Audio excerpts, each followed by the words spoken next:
Hi, my name is Ellie Johnson. I'm a vegan chef and major foodie. When I was 24 years old, I opened my own vegan cafe in my hometown. I wanted to spread plant-based food and cooking to my home community, and we did a really good job. But now I want to expand my community and share my favourite meals with you. So every week I'm here and I'm sharing my favourite gluten-free and vegan recipes with you. This week we're making my favourite cashew milk. It's so easy. You literally just need 2 ingredients, cashews and water. So let's get started. So we're going to start with 1 cup of cashews, and we just want to soak these just for a few hours or overnight, and then drain them and put them into your blender.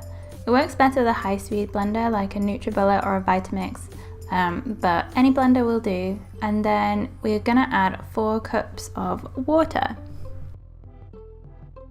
Blend this, and you want it to be like really blended.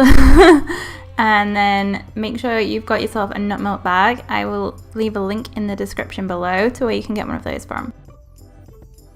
You might need an extra pair of hands. I used my husband's hands as a bit of a help, so that you can pour all of the milk through the strainer, the nut milk bag. And then you want to just squeeze all the liquid out of that. Just try and get every last bit that you can. The more you get, the more creamy it'll be. And you see, you're just left at the end with like the sort of pulp. You can use these in like date bars and things, or you can just discard it, up to you. It will last in the fridge for a few days, but mine doesn't last that long because I go through it way too quick. But that's it, it's so easy, and I really hope you enjoy it.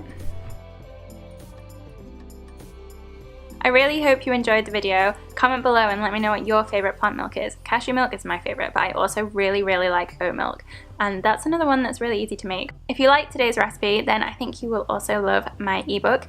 It's called Weeknight Staples, and it's basically a book with my favourite easy like weeknight dinners. It's for those nights when you just can't be bothered cooking but you still want something tasty and delicious. So if you want to check out those recipes, all you have to do is click the link in the description below. They're all really tasty and really delicious. You will not be upset that you tried it. Thank you again for watching today's video. Don't forget to like and subscribe as well. I really do appreciate it if you subscribe to my channel, because I'm obviously small and growing, and yeah, it would mean a lot to me. Have a lovely day, and I hope to see you in the next video. Okay, bye!